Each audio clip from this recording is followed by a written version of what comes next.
Capítulo 10. Dave em busca de emoções. Enquanto voltava da escola pela Rota das Bétulas, em uma tarde de novembro, Anne sentiu-se convencida, mais uma vez, de que a vida era algo maravilhoso. Aquele tinha sido um bom dia, e tudo correra bem em seu pequeno reino. St. Clair Donnell não havia brigado com nenhum colega por causa do seu nome. O rosto de Prilly Rogerson estava tão inchado em consequência de uma dor de dente que ela nem tentou flertar com os meninos ao seu redor. Barbara Chan tinha se envolvido em apenas um acidente ao derramar uma concha de água no chão e Anthony Pierre não comparecera à escola. Este novembro está sendo um ótimo mês, exclamou Anne, que nunca havia superado o hábito infantil de falar consigo mesmo. Novembro geralmente é um mês tão desagradável, é como se o ano repetidamente descobrisse que estava ficando velho e que não poderia fazer mais nada, exceto chorar e desesperar-se por isso. Esse ano está envelhecendo grandiosamente, assim como uma altiva dama idosa que sabe ser encantadora, mesmo com os cabelos grisalhos e as rugas. Os dias têm sido adoráveis e os entardeceres prazerosos. Esta última quinzena está sendo muito pacífica e até mesmo Dance tem se comportado bem. Creio que ele realmente está melhorando muito. Os bosques estão tão tranquilos hoje. Nem um murmurinho, exceto o suave sussurro do vento na copa das árvores. Soa como uma arrebentação em uma praia longínqua. Como são queridas as árvores! Que belas árvores vocês são! Amo cada uma de vocês como uma amiga. Anne se deteve para abraçar uma jovem bétula e beijar seu tronco branco creme. Diana, que apontou na curva do caminho, viu-a e riu. Anne Shirley, você só finge ser adulta. Acho que, quando está sozinha, você continua a mesma menininha que sempre foi. Bem, não dá para superar o hábito de ser uma garotinha de uma vez só, respondeu alegremente. Veja bem, fui criança durante 14 anos e somente há míseros 3 anos é que virei adulta. Tenho certeza de que sempre me sentirei como uma criança quando estiver nos bosques. Estas caminhadas da escola para casa são praticamente os únicos momentos que tenho para sonhar, exceto aquela meia hora antes de dormir. Estou tão ocupada em lecionar, estudar e ajudar Marília com os gêmeos que não tenho tempo para imaginar coisas. Você não imagina as esplêndidas aventuras que tenho todas as noites, alguns instantes antes de ir para a cama, no meu quartinho do lado leste. Sempre imagino que sou uma pessoa muito brilhante, triunfante e esplêndida. Uma grande prima donna, uma enfermeira da Cruz Vermelha ou ainda uma rainha. Na noite passada eu era uma rainha. É verdadeiramente formidável imaginar-se uma rainha. Você se diverte ao máximo, sem nenhum inconveniente e pode deixar de ser uma rainha quando quiser, o que não acontece na vida real. Mas aqui nos bosques, eu gosto mesmo de imaginar que eu sou um velho pinheiro ou um pequeno duende marrom que se esconde embaixo de uma folha amassada. Aquela bétula que você me viu beijar é uma das minhas irmãs. A única diferença é que ela é uma árvore e eu uma moça, mas na verdade não há diferença. Aonde você está indo, Diana? A casa dos Dixons. Prometi ajudar Alberta a costurar o vestido novo dela. Você não pode me encontrar ao crepúsculo, Anne, e acompanhar-me até em casa? Talvez, já que Fredo Wright não está na cidade, disse Anne com expressão inocente e calculada. Diana enrubesceu-se, atirou a cabeça para trás e continuou caminhando. Entretanto, não parecia estar ofendida. Anne tinha intenção de ir na casa dos Dixons naquela noite, mas não foi. Ao chegar em Green Gable, ela encontrou uma situação que baniu qualquer outro pensamento de seu cérebro. Marília a encontrou no quintal, com os olhos arregalados de pavor. Anne, Dora está desaparecida. Dora? Desaparecida? Anne olhou para Dave, que se balançava no portão, e detectou uma certa satisfação em seu olhar. Dave, você sabe onde sua irmã está? Não sei, respondeu ele sem hesitação. Não a vejo desde a hora do almoço, juro por Deus. Estive fora desde 1 hora da tarde, disse Marília. Thomas Lindsay adoeceu de repente e Raquel me chamou com urgência. Quando saí daqui, Dora estava brincando com a boneca na cozinha e Dave estava fazendo tortinhas de barro atrás do celeiro.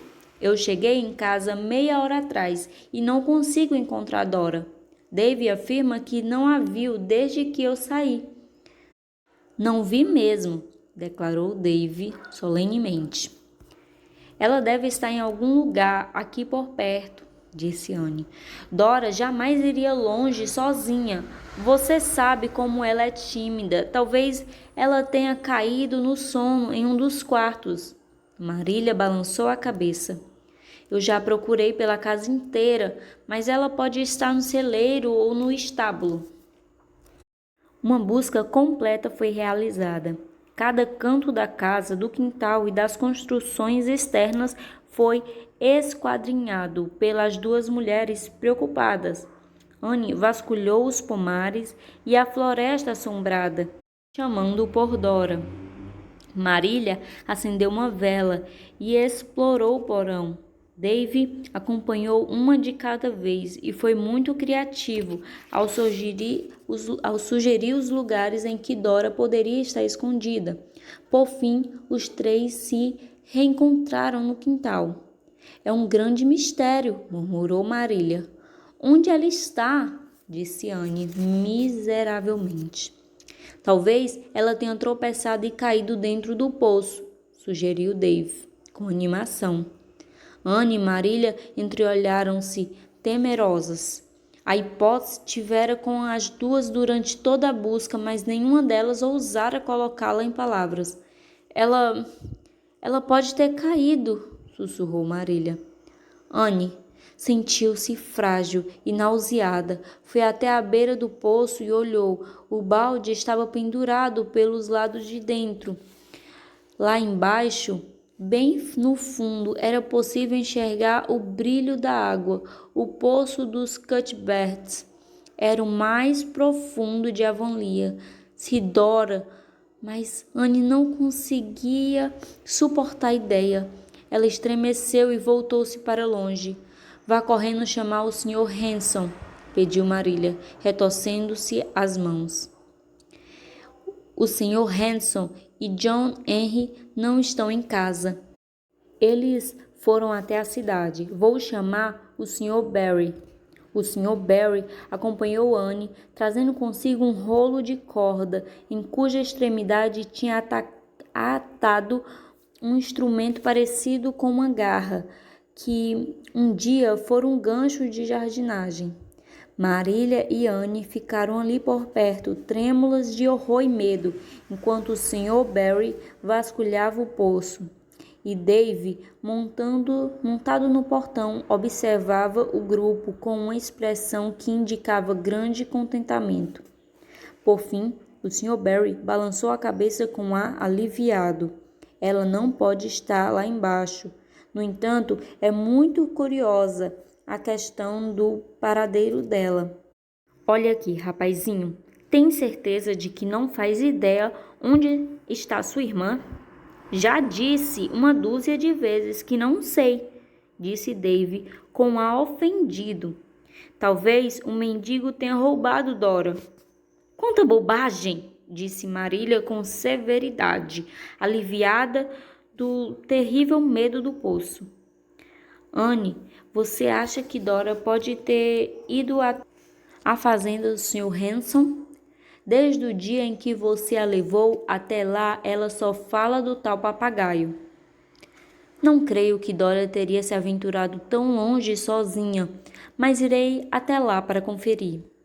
Ninguém estava olhando para Dave naquele momento ou teriam percebido uma decidida mudança em seu semblante.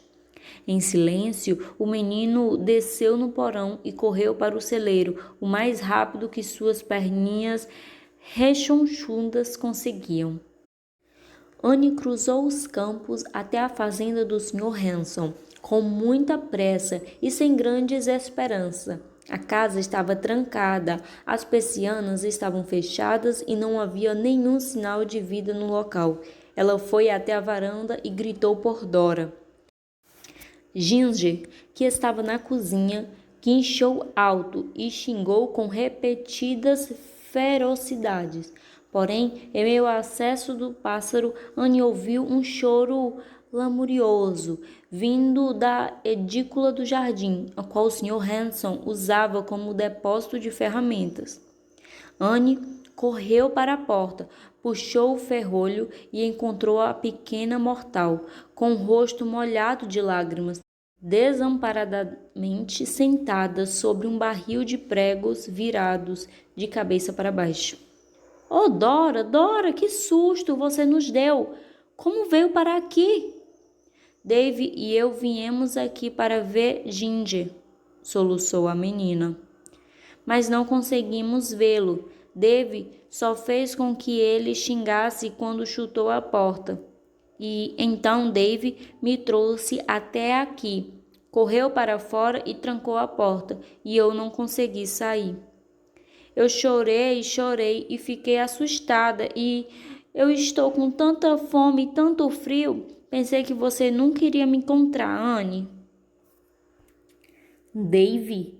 Mas Anne não conseguia dizer mais nada. Ela carregou Dora para casa com o coração pesado. A alegria por ter encontrado a criança sã e salva submergia em meio à dor causada pelo comportamento de Dave. A audácia de ter trancado Dora poderia ter sido perdoado com facilidade, mas Dave havia mentido. Ele havia claramente mentido, a sangue frio. Esta era a triste realidade, e Anne não podia fechar os olhos diante disso. Ela quis sentar-se e chorar por puro desapontamento. Ela havia passado a amá-lo com muita ternura, e só naquele momento é que percebeu o quanto e descobrir que ele era culpado por uma mentira deliberada era uma dor insuportável.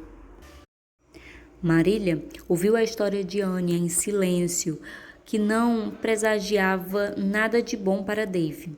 O Sr. Barry deu uma risada e aconselhou que Dave deveria ser sumariamente punido. Depois que o vizinho saiu, Anne consolou e acalentou a chorosa e trêmula Dora.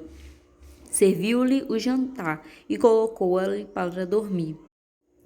Então, retornou à cozinha, no instante em que Marília entrava com austeridade, conduzindo, ou melhor, puxando o relutante Dave, coberto de teia de aranha, que ela havia encontrado escondido no canto mais escuro do estábulo. Marília o trouxe até o capacho no centro do assoalho e sentou-se ao lado da janela leste. Anne estava sentada, sem energia, à janela oeste.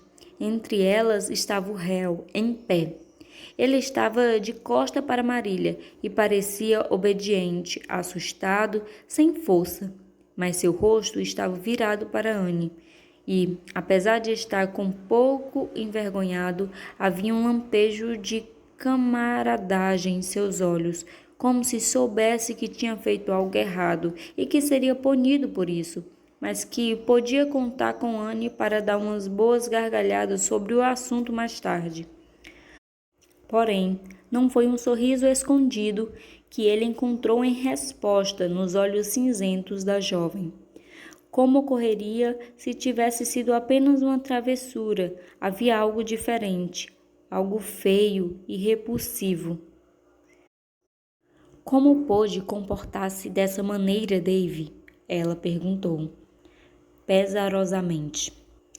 Dave contorceu-se com desconforto. Só fiz isso para me divertir. Faz muito tempo que as coisas estão terrivelmente quietas por aqui, e eu achei que seria divertido dar um grande susto em vocês duas. E foi mesmo. Apesar do medo, de uma pitada de remorso, Dave deu um sorrisinho diante da lembrança. Mas você contou uma mentira, Dave, disse Anne, mais triste do que nunca. Dave pareceu confuso. O que é uma mentira? Você quer dizer uma lorota? Mentira é uma história que não é verdadeira. Claro que eu contei, respondeu honestamente. Se não tivesse contado, vocês não teriam ficado assustadas. E eu tive que contar. Anne começou a sentir a resposta em seus nervos ao medo e ao esforço em buscar por Dora. A atitude impertinente de David foi o toque final. 2 grandes lágrimas brotaram em seus olhos. Oh, David, como pôde? Perguntou ela, trêmula. Você não sabe o quanto isso é errado? David ficou espantado. Anne estava chorando. Ele tinha feito Anne chorar. Uma onda de verdadeiro remorso inundou seu aventuroso coraçãozinho. Ele correu para Anne, atirou-se em seu colo, colocou os braços ao redor do pescoço dela e rompeu em lágrimas. Eu não sabia que era errado contar lorotas, sussurrou o menino. Como você esperava que eu soubesse? Todos os filhos do Sr. Sprute contavam lorotas todos os dias e ainda fazia o sinal da cruz. Acho que Paul Irving nunca conta lorotas.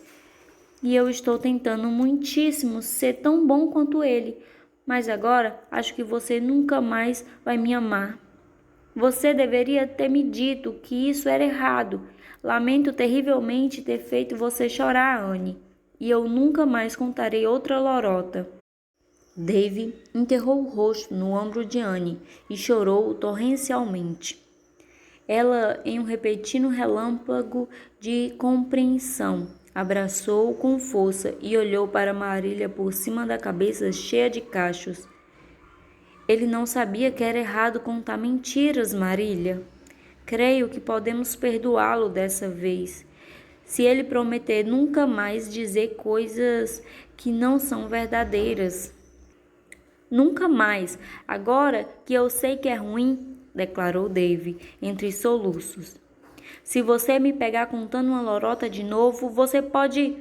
Ele buscou mentalmente por uma penitência adequada. Pode me esfolar vivo, Anne. Não diga lorota, Dave. É melhor usar a palavra mentira, ensinou a professora. Por quê? Questionou ele, descendo do colo e encarando-a com o inquisitivo rosto molhado pelas lágrimas. Porque lorota não é tão bom quanto mentira. Quero saber. Anne olhou para Marília de modo suplicante. Não quero ser dura demais com o menino, disse Marília. Ouso dizer que nunca alguém o ensinou que era errado dizer falsidades e aqueles filhos dos Sprats não eram boas companhias para ele. A pobre Mary estava muito doente para educá-lo de forma adequada e suponho que não podemos esperar que uma criança de 6 anos de idade saiba esse tipo de coisa por instinto. Acho que precisamos simplesmente considerar que ele não sabe nada do que é certo e começar a educá-lo do princípio. Mas ele terá que ser punido por ter prendido Dora, e não consigo pensar em nada além de mandá-lo para a cama sem o jantar, como já fizemos tantas vezes antes. Você não tem outra sugestão, Anne? Acho que você é capaz de inventar alguma coisa com mais essa imaginação que você está sempre mencionando. Mas punições não são horríveis e eu só gosto de imaginar coisas prazerosas, disse ela, abraçando Dave. Já existe tantas coisas desagradáveis no mundo que é inútil inventar mais uma. Finalmente, Dave foi mandado para a cama, como de costume, onde deveria permanecer até o meio-dia do dia seguinte. Evidentemente, ele pensou sobre o assunto, pois mais tarde, quando Anne subiu para o quarto, ouviu chamar o seu nome com doçura. Ela o encontrou sentado na cama, com os cotovelos sobre o joelho e o queijo apoiado nas mãos. Anne, começou ele solenemente. É errado para todo mundo dizer mentiras? Quero saber. Certamente que sim. Errado para um adulto? Sim. Então Marília é má, pois ela conta mentiras, ele disse delicadamente. E ela é pior do que eu, porque eu nem sabia que era errado, mas ela sabe. David Kate. Marília nunca contou uma mentira em toda a vida, disse Anne indignada. Contou sim. Na terça-feira passada, ela disse que algo terrível iria acontecer comigo se eu não fizesse minhas orações todas as noites. E eu não tenho rezado há mais de uma semana só para ver o que acontece. E nada aconteceu, concluiu Dave com seriedade. Anne sufocou uma louca vontade de rir com a convicção de que isso seria fatal e então empenhou-se seriamente em salvar a reputação de Marília. Ora, Dave, algo terrível aconteceu com você hoje mesmo, disse ela solenemente. Dave parecia cético. Acho que você quer dizer ser mandado para a cama sem jantar? Respondeu com desdém. Mas isso não é terrível. É claro que eu não gosto, mas já fiquei tantas vezes sem jantar desde que cheguei aqui que estou começando a me acostumar. E vocês não economizam comida quando me mandam dormir sem jantar, porque eu sempre como o dobro no café da manhã. Não me refiro ao fato de ser mandado dormir sem jantar, e sim ao fato de ter contado uma mentira. E Dave? Anne inclinou-se sobre o pé da cama e apontou de maneira expressiva para o culpado. Quando o menino fala o que não é verdade, isso é praticamente a pior coisa que pode acontecer, quase a pior de todas as coisas. Então, perceba que Marília disse a verdade. Mas eu pensei que algo ruim seria emocionante, protestou ele, injuriado. Marília não pode ser culpada por algo que você pensou. Coisas ruins não são sempre emocionantes. São frequentemente só desagradáveis e estúpidas. Mas foi extremamente engraçado ver você e Marília olhando para o fundo do poço, disse ele abraçando os joelhos. Anne manteve a seriedade até descer a escada. Então, ela sentou-se no sofá da sala de visitas e riu até a barriga doer. Gostaria que você me contasse a piada, disse Marília um pouco sissuda. Não tive muitos motivos para rir hoje. Você vai rir quando ouvir isso, garantiu Anne. E Marília de fato riu, o que demonstrava o quanto seu aprendizado havia avançado desde que adotara Anne. Mas depois, imediatamente suspirou. Acho que não deveria ter dito isso a ele, embora eu tenha ouvido um ministro dizer o mesmo a uma criança uma vez. Mas Dave me irritou profundamente. Foi na noite em que você estava no concerto em Carmody e eu o coloquei para dormir. Ele falou que não via motivos para rezar, até que tivesse crescido bastante para ter alguma importância para Deus. Anne, não sei o que faremos com aquela criança. Eu nunca vi nenhuma igual a ele. Sinto-me completamente desencorajada. Oh, não diga isso, Marília. Lembre-se do quanto eu era má quando cheguei aqui. Anne, você nunca foi má, nunca. Percebo isso agora que estou aprendendo o que é maldade de verdade. Devo admitir que você estava sempre se metendo em tremendas confusões, mas sua motivação sempre era boa. Dave é maldoso pelo mero prazer de sê-lo. Oh, não acredito. Existe nenhuma maldade verdadeira nele, alegou Anne. É só travessura. E aqui é sossegado demais para ele. Você sabe, não há outros garotos para brincar e a mente dele precisa se ocupar com alguma coisa. Dora é tão recatada e educada que não serve como companhia de brincadeira de um garoto. Eu realmente acho que seria melhor colocá-lo na escola, Marília. Não, respondeu resoluta. Meu pai sempre dizia que nenhuma criança deveria ser encerrada entre os quatro paredes de uma sala de aula até os 7 anos de idade. E o Sr. Alan disse o mesmo. Os gêmeos podem receber algumas lições em casa, mas não irão para a escola até que tenham completado 7 anos. Bem, então devemos tentar corrigir Dave em casa, disse Anne, animada. Mesmo com todos os defeitos, ele é realmente um garotinho muito querido. Não consigo evitar amá-lo. Marília, isso pode ser uma coisa horrível de dizer, mas honestamente gosto mais de David do que de Dora, mesmo ela sendo tão boazinha. Eu não sei porquê, mas sinto mesmo, confessou Marília. E isso não é justo, pois Dora não dá nenhum trabalho. Não existe criança melhor do que ela, cuja presença mal se nota em casa. Dora é muito boazinha. Ela se comportaria bem, mesmo que não houvesse uma única alma para dizê-la o que fazer. Já nasceu educada, de modo que não precisa de nós, eu acho, concluiu Anne, tocando em uma questão vital, que sempre amamos mais aqueles que precisam de nós. E Dave precisa muitíssimo. Ele certamente precisa de algo, concordou Marília. O Rachel Lynde diria que esse algo é uma boa surra.